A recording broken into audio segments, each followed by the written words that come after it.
Hey, it's Rachel Cooke, your modern mentor. And today I want to talk to you about the power of great storytelling.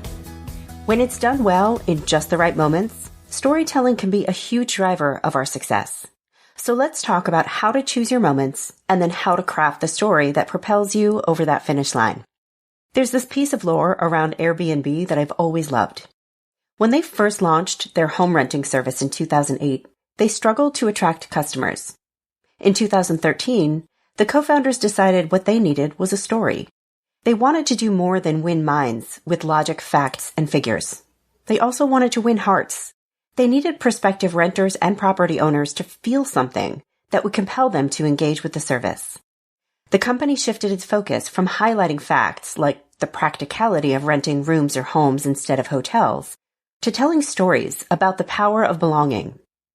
Belong Anywhere became the official tagline of Airbnb and led to the creation of their new logo and brand story. Their focus was now on helping people to feel at home wherever they were. Customers began sharing their own stories of belonging, and suddenly business was booming. Telling great stories, investing in winning hearts as well as minds, isn't just for brands. As this Inc. article claims, storytelling is one of the most critical business skills we all need today. Stories help us understand the world, find our place in it, and even convince others to buy into our ideas and products. Your stories should make you relatable. They show people why something is important rather than telling them. The two questions we all need to answer are, how do you choose the right moment for a story? And how do you craft and deliver that story for impact?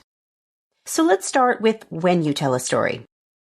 As the Harvard Business Review explains, the art of persuading by winning hearts is about connecting people emotionally to your idea or position.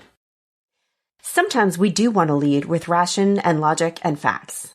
Need to make a data-driven decision on which marketing campaign delivered the best results? Hard data is your friend. But in other moments, when your objective is different, a story, a way to connect with someone's emotions, may just be the thing. Here, HBR continues, are some of the moments best suited to heart versus mind winning. When you're introducing a new idea and trying to pique interest. When you need to gain support for a decision that's already been made. When you're raising the bar on performance or commitment. When you're leading a team that is struggling with discord or conflict. Or when you're aligning with creative colleagues like those in design or marketing. The common thread pulling through these examples is the need for support, allyship, or buy-in. When you need someone to want to do the thing, that's when a story comes in handy. So I'd like you to take a look at your calendar. What's coming up for you? Do you have a pitch meeting with a client? Are you grabbing a virtual coffee with your mentor? Will you need support or collaboration from a colleague in a different department? Have your facts ready, but find a spot for telling a great story. And then follow these steps to craft one. So next, how do you tell a great story? The first step is to be a story collector. Telling great stories begins with having great stories on hand.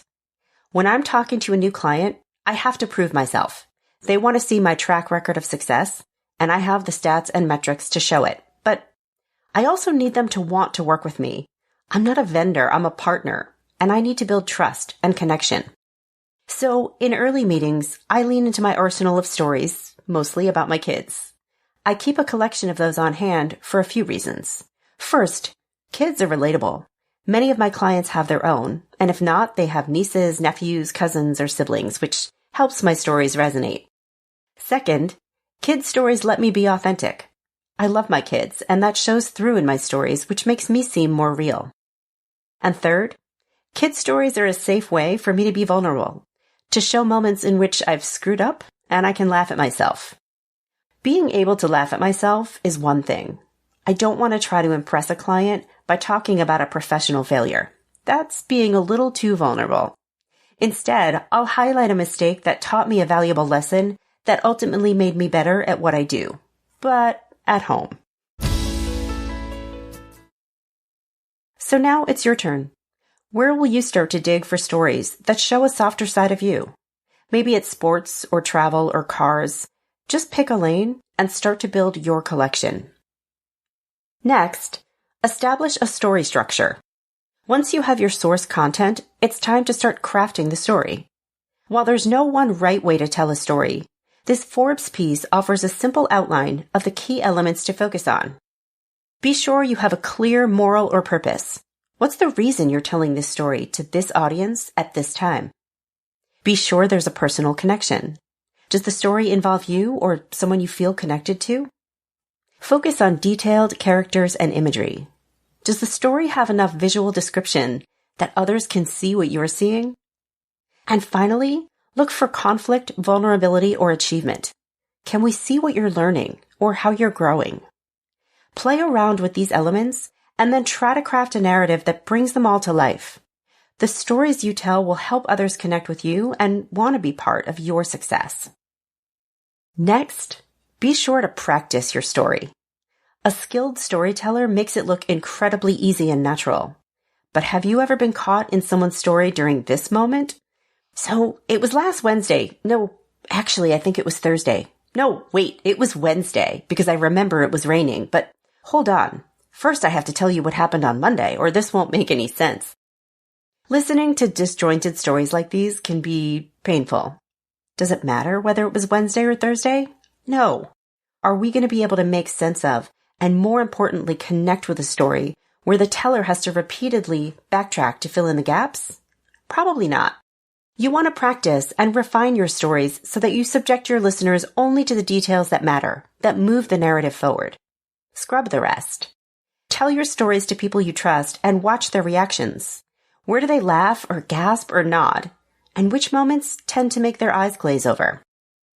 As Ira Glass, a master storyteller and host of This American Life podcast, once famously said, good storytelling includes, among other things, having the courage to cut the crap. Not enough attention gets paid to the importance of abandoning crap. So pay attention and refine your technique as you go. And finally, connect your story to a purpose. A well-crafted and delivered story can be charming. Good stories create connection and inspire support. But all charm and no purpose will leave your audience confused and frustrated. So once your story has reached its conclusion, be sure your point is abundantly clear so you don't leave your audience wondering, what was that for? When I tell a story about one of my daughters, there's always some levity, something the audience can relate to. But ultimately, its conclusion has to deliver an insight that links to the moment.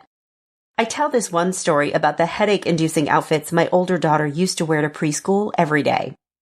I describe the cornucopia of neons and zippers and feathers, and I see people visualizing the hilarious horror right along with me. It always wins a laugh, but then I quickly get to the point. It's important in business and in life to find safe spaces in which to test and experiment by learning and trying. I want clients to know this is a part of my mindset, that I encourage experimentation in safe spaces and facilitate learning as we go. The story, when I make that connection clear, helps position me as a partner who also knows how to laugh. So now it's your turn. Go try this out. And when you see that first spark of connection, shoot me a story about how it went.